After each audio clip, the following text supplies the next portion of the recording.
That particular morning, my phone lost all the network. It had no network at all.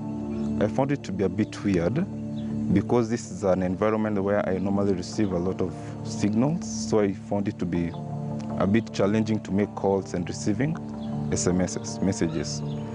So after some time, I did not take it into full consideration because you see, this is something that normally happens. Signal loss, it's something that is very common.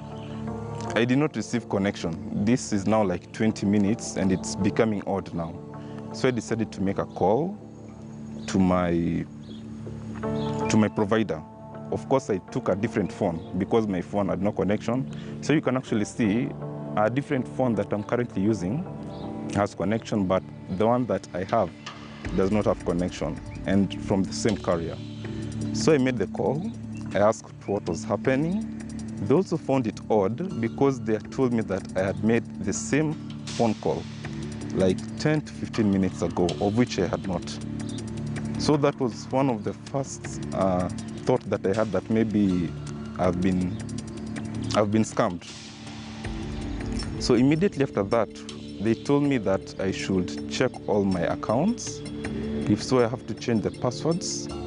And also they blocked my number on the other side as well.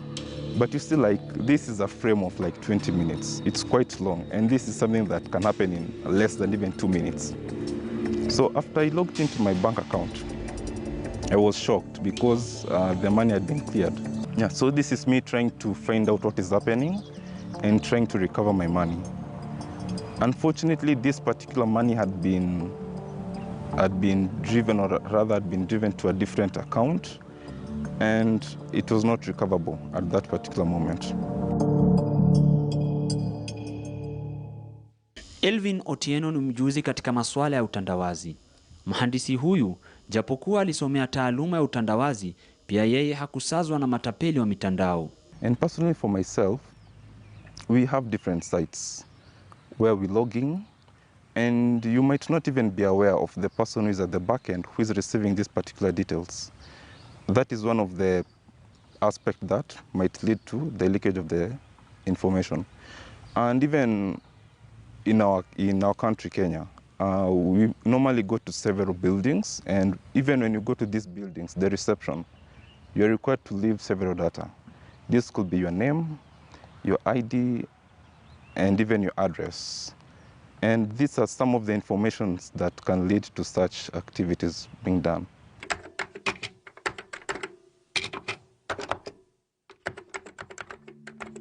Utapeli mitandaoni ulikuwa tayari umeshika kasi hapa nchini, na janga la korona lilipobisha hodi nchini mwaka jana, wizi huu ulipata nguvu na kuvuma kama moto jangwani baada ya watu wengi kulazimika kufanya shughuli zao haswa za kifedha mitandaoni.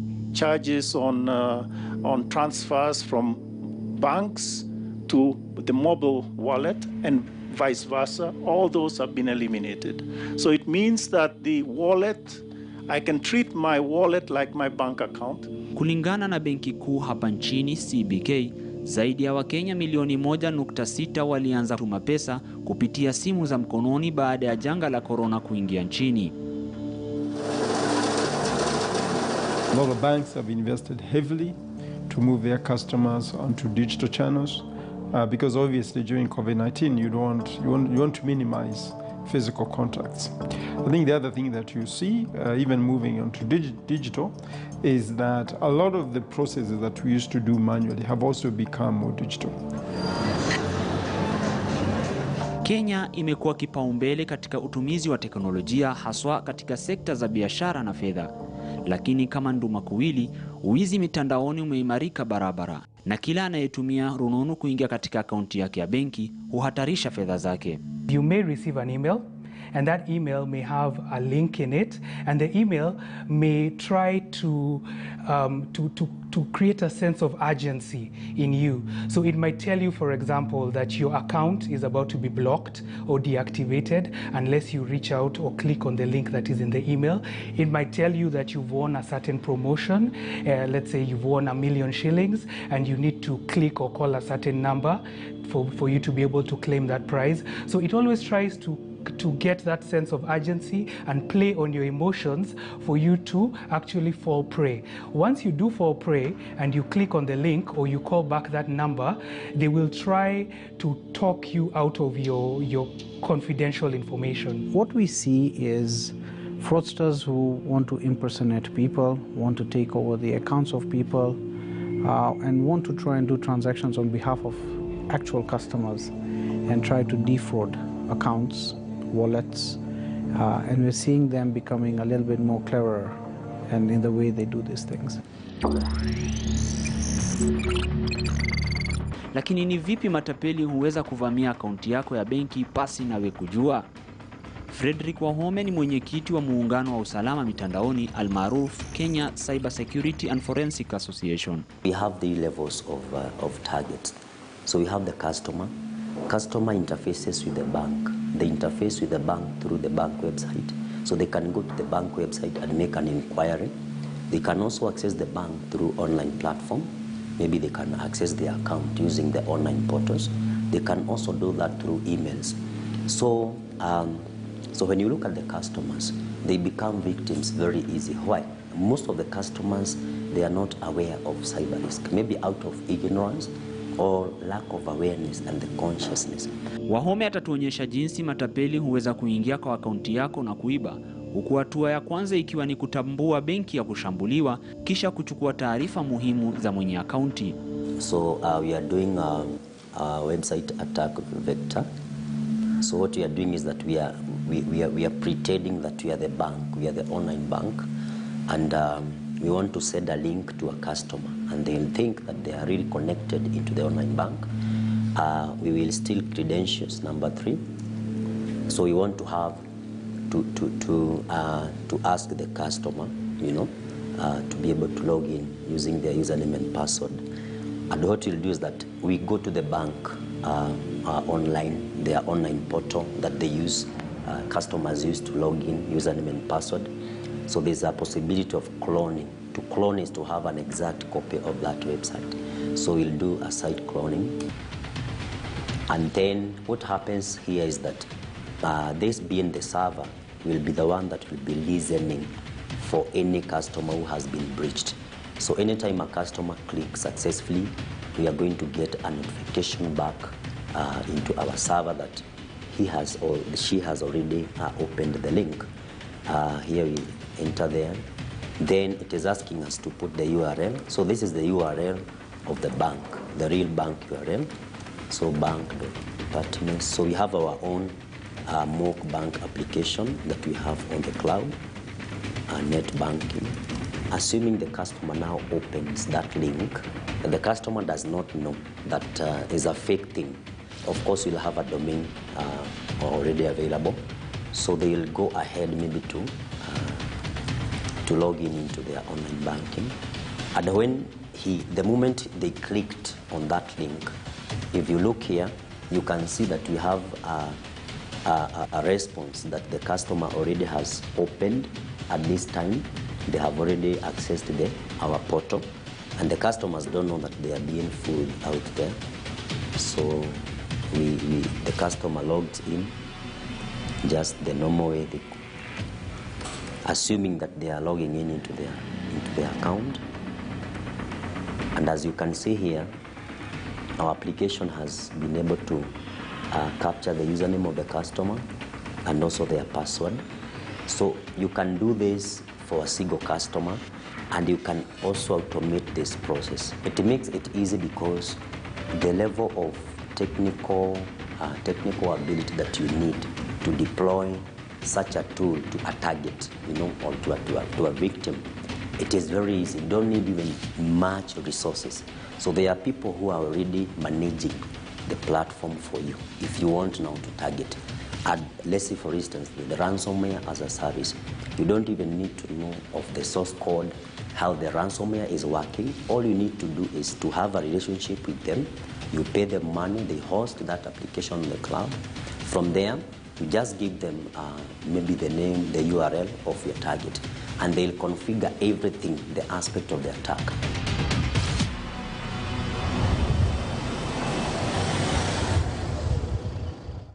I went to a certain bank. I wanted a loan of 30,000. Then what happened? They told me I cannot get it because I had already taken another one and I was late to pay. Immediately I left that. In fact, I was in that mall. Someone called me from another bank, from these microfinances. Kaniambia, you want loan? Yes. I wondered, kwani huyu mtu amempatia all my information? So that immediately the other person has just called me and has told me about the loan. Those ones asking you to, like, they can facilitate processing your loan, such like text all. Your bank wants you to verify some information. Saa ingine unasikia mtu akikupigia simu anakuambia umekula hii pesa, niambie account number yako ndio nikuwekee. Kwa hivyo ukora iko. It's actually difficult to profile them into a specific category because from those who have either been apprehended and then finally brought to book, it's difficult to establish a trait. But most of them are fairly well knowledgeable of the system, which could either imply that they are students, even some of them at the university, who have read IT as an area of qualification, and so they are fairly well knowledgeable in the area. No wonder they are able to get in and be able to make some alterations on the system, be able to access, be able to break in through the cyberspace. They are fairly well knowledgeable, much more knowledgeable than an average person. Some of them were possibly former employees in the banking sector. So they already are very familiar with the background working, the behind the scenes working of the system. And so they are then able from the outside to be able to get the areas of weakness or the vulnerability points and be able to, to access them. Utapeli wa mitandao si kama wizi wa kawaida. Wezi hawa hutumia kila njia wawezalo kuficha mipango yao ya kihuni. Wengi hutumiwa barua rasmi kutoka kwa benki zinazowataka kudhibitisha taarifa muhimu kuhusu akaunti yao. Wengi wao huingia katika mtego huu na fedha hutolewa kutoka kwa akaunti yao pasi na wao kujua. Je, akaunti yako iko na ulinzi kiasi gani? Dan Kwach ndiye mweneja mkurugenzi wa Africa Data Center. Katika ofisi hii, zaidi ya benki 25 hapa nchini zimehifadhi taarifa muhimu za akaunti za wateja humu nchini.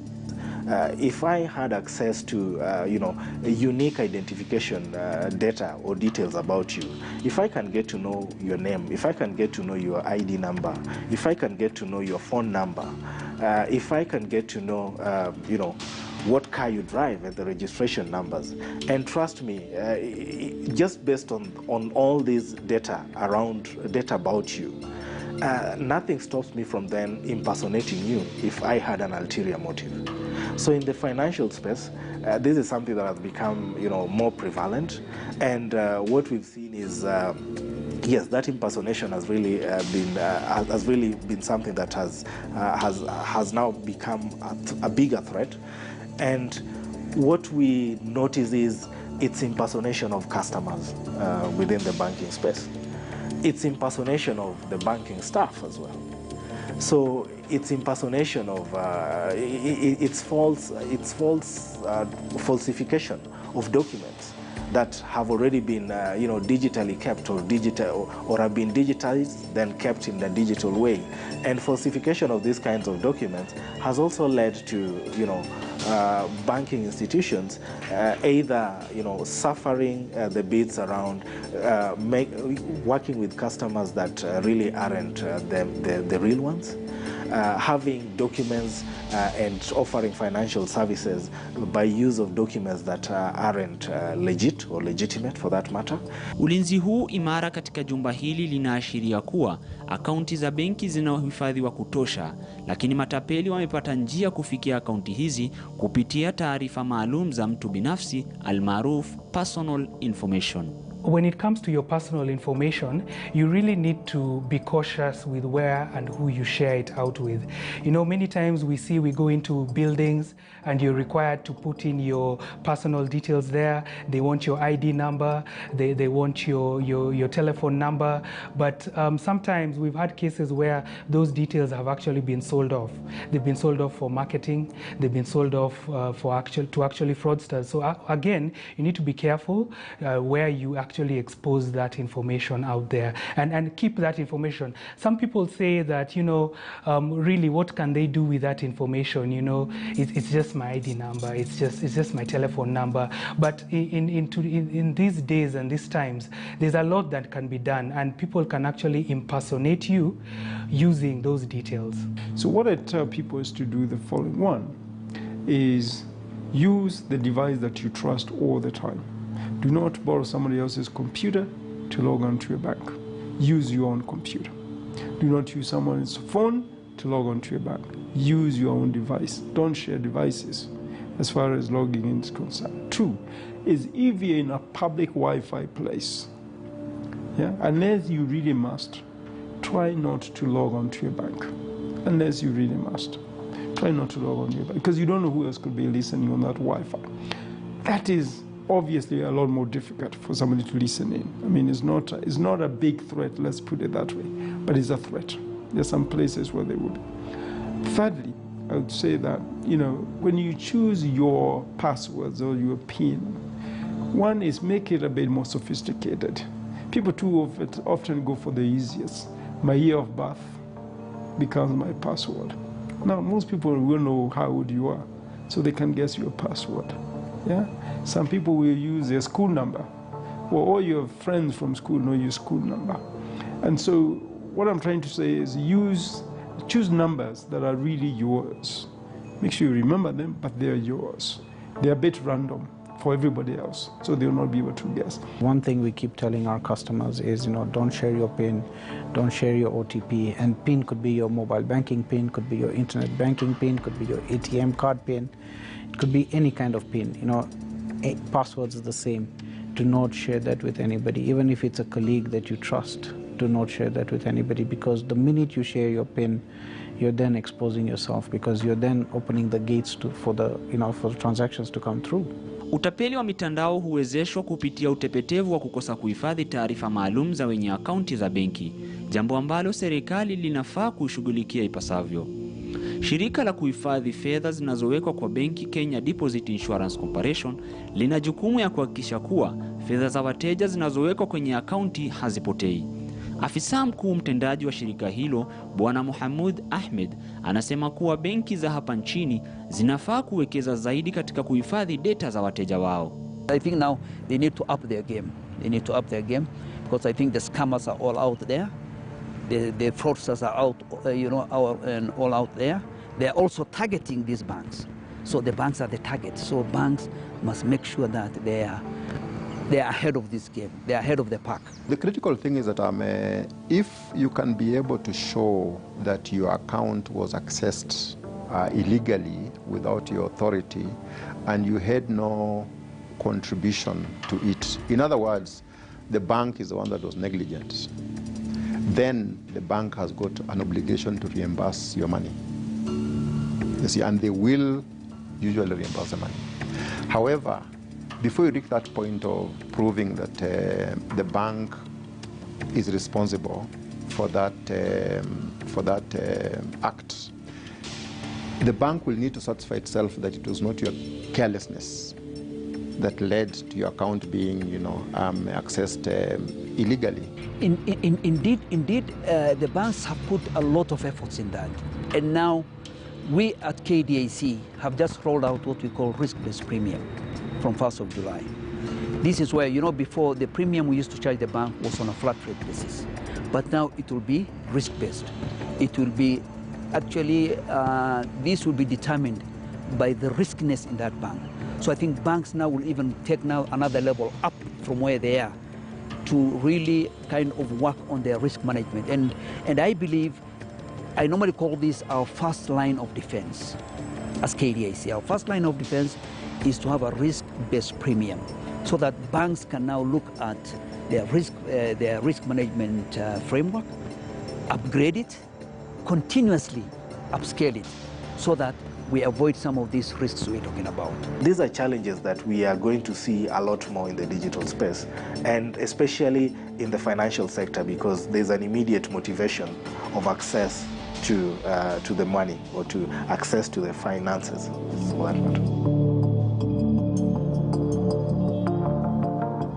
Jinsi teknolojia inavyozidi kuimarika, ndivyo matapeli wanaendelea kupata njia mbadala za kuibia wateja wao, huku Wakenya wa kawaida wakiendelea kuibiwa kila uchao. Nazo benki zimetakiwa kuwekeza maradufu katika kuhifadhi data za wateja wao, haswa taarifa muhimu zinazowafanya wahuni hawa kufikia akaunti za wateja. Muhammad Awal, KTN News, Nairobi. This is KTN News.